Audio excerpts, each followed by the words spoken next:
The Disappeared, Part 7, Silvia. Dearest Eduardo, time is running out. Only today, Rosa's older sister, Alicia, and her husband, Manuel, were sitting in a cafe, and the police came in demanding everyone's papers.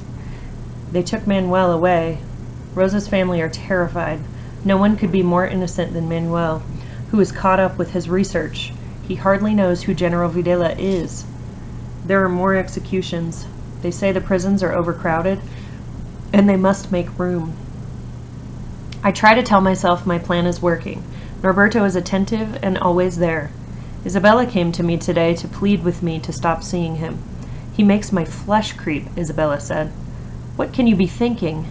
You don't have any friends left. How can you be seen with Norberto Lopez when your own brother is suffering in prison, and it was Norberto's father who sent him there? Silvia, I know you. You're not a fool. What's going on? I had to let someone know. I needed someone to stand with me. I had known Isabella since kindergarten and was sure I could trust her. It was to Isabella that I confided in 5th grade the name of the boy I liked, and as a freshman, my crush on my Spanish teacher. She never gave me away. While I dash at things, Isabella turns everything around and around. I took hold of her hand. Do you absolutely promise not to say anything? Yes, of course. Before I had even finished my story, she interrupted me. Silvia, you can't do this. It's too dangerous. You can't trust Norberto Lopez. He's a snake.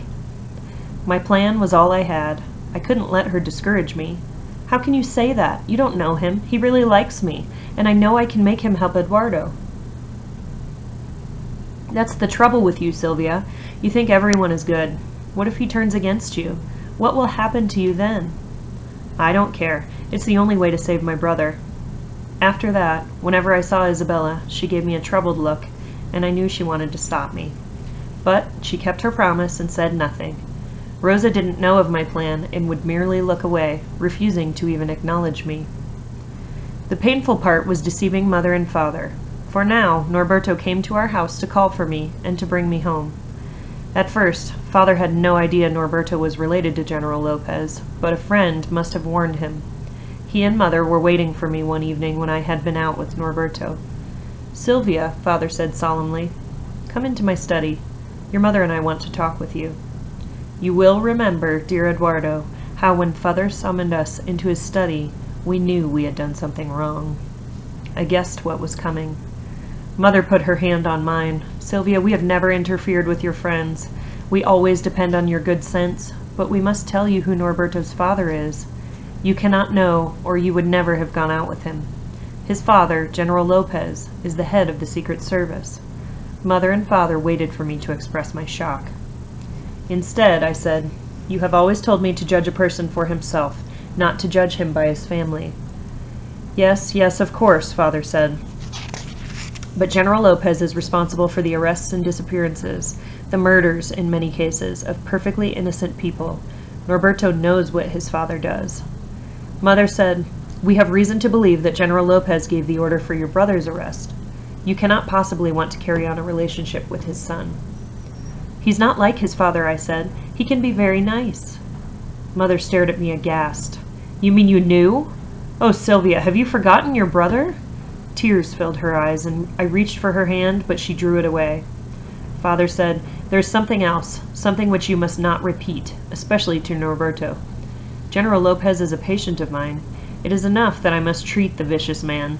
It is unthinkable that you should have anything to do with him or his family. Mother turned on Father. Do you mean to say you agreed to treat a man like that? He is very ill and needs an operation to save his life. That operation happens to be my specialty. He insists that I be the one to do it, and there are special arrangements that must be made regarding this privacy. Adela, I can barely stand being in the same room with that man, but I am a doctor. A doctor, like a priest, is obliged to give help wherever it is needed. Mother insisted, surely you can make some excuse. No, I must operate, and let us hope the outcome is successful. He paused as if he had been about to say something more. Successful, Mother said.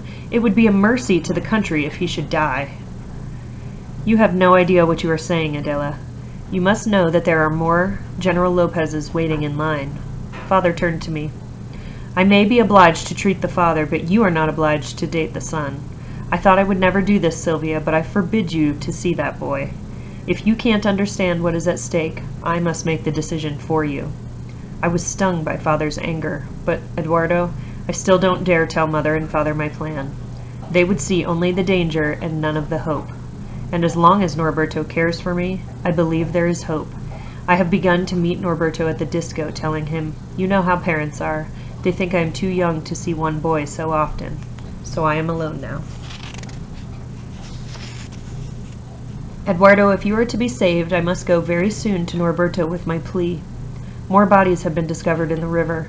It is rumored that the victims were dropped from helicopters while still alive. I live in terror that one of those bodies is yours. Today I have my chance. It is a warm afternoon. The sun is making light and dark just where it wishes. Norberto chooses an outdoor cafe for our lunch. We sit under the trees sipping iced tea. Norberto says, "I want to show you my parents' apartment. This is confidential, but Papa is seeing some doctor who wants him in the hospital today for tests, and Mama is still at Tigre. We will have the apartment all to ourselves. It is the perfect opportunity. I know the risks. I know what Isabella and mother and father would say, but each day, Eduardo, brings you closer to death. You would say you'd prefer to die than to have me sacrifice my safety, but it is not your decision. You will never learn what I am going to do. You will only taste freedom." Norberto runs his hand gently up my bare arm. He smiles at me. He is thinking about the apartment. I tell Norberto, "Yes, I'd love to see your home." Alone with him, where no one can see us, I will pour out my heart. I will plead with him to ask his father to let you go. I am more frightened than I have ever been in my life, but I console myself with the thought that soon you and I will be together, and you will be free. Free. On the way to the Lopez apartment, we drive past my school. I think of my history class with its tedious lectures and how I had hated sitting through them. Now I would give anything in the world to be walking into the simple world of that classroom. Norberto drives with one arm, his other arm around my shoulder, holding me tightly. I think of all the birds at Tigre. "Did you find another great egret?" I ask. "Yes, and that whistling heron as well. I had new cages built. No danger of their getting away now." The Lopez apartment is in the Palermo section of the city, in a mansion that has been sectioned into 4 apartments. There is a guard at the entrance who evaluates me. I feel I am something in a store showcase. He looks away, deciding I am just one more of Norberto's girls. And what if I am? Norberto opens the apartment door and gives me a little push inside as if I were a reluctant child. I can't find the proper words and play for time. I ask Norberto to show me the apartment. The tour he gives me is hurried, as if I were a prospective buyer and he did not want to sell. The fine moldings and fireplaces, and the floor-length windows that open onto balconies all tell of an earlier time when a noble family occupied the house. The apartment, like the mansions in Tigre, is immaculate, and I have a hard time believing people actually live there. Senora Lopez has worked hard to scrub away the sinister presence of the general from the rooms. Norberto ends the tour in his bedroom. It is decorated with pennants from World Cup matches. There is a photograph of Norberto as a small boy with the famous football star Pelé, and on Norberto's dresser is a large bronze trophy inscribed with his name and the name of his junior team. There are clothes hung over the chair and records piled up in a slipshod way on the floor.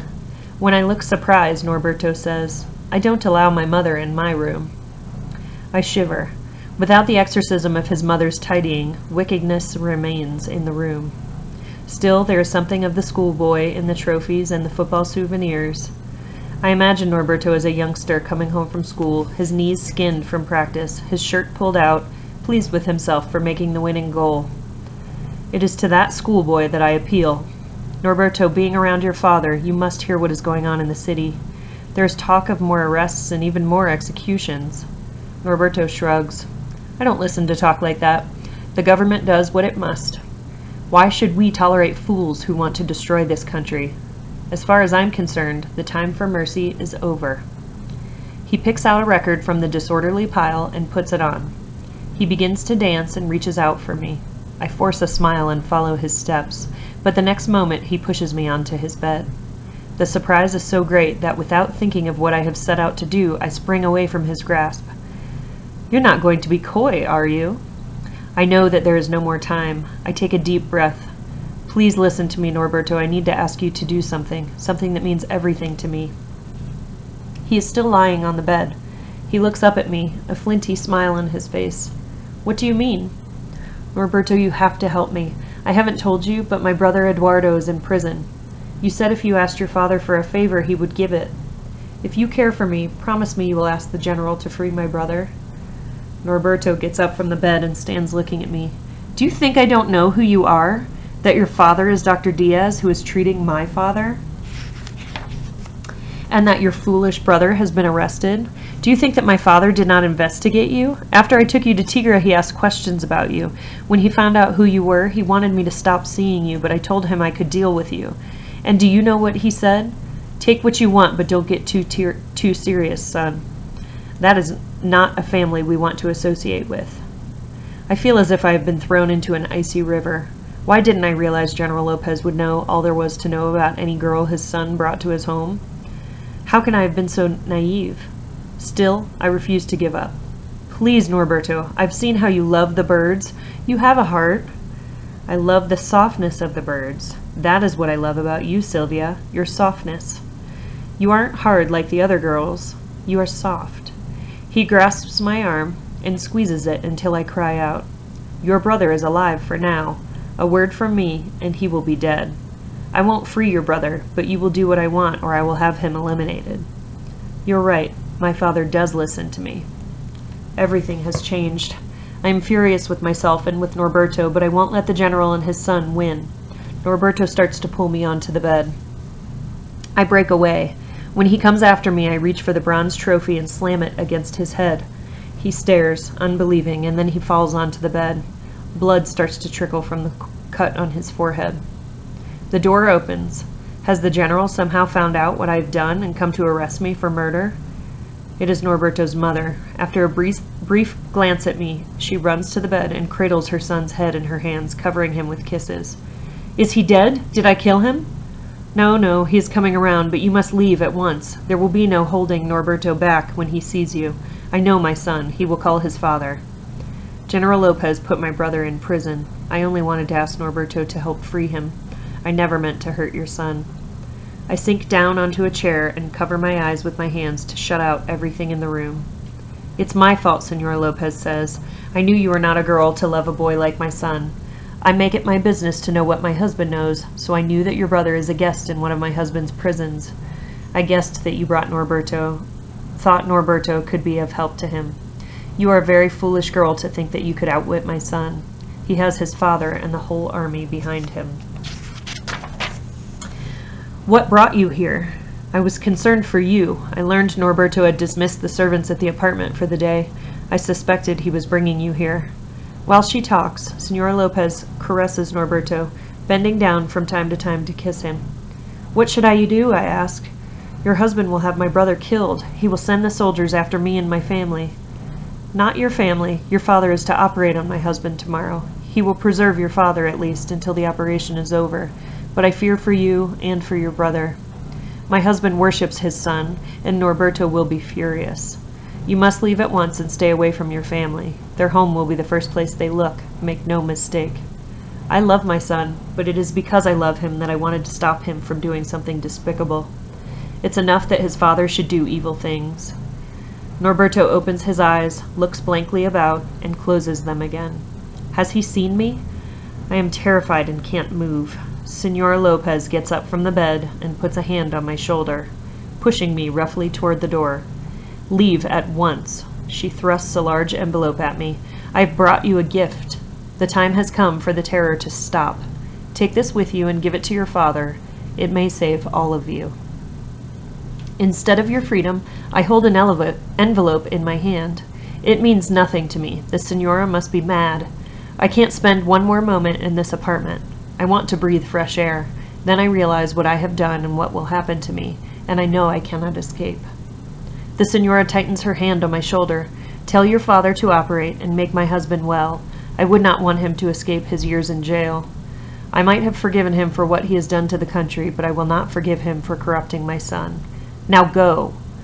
She turns toward Norberto, whose eyes are opening again. This time they are focusing first on his mother and then on me. If before I had seen desire for me, there is no desire in his eyes now, only rage and revenge.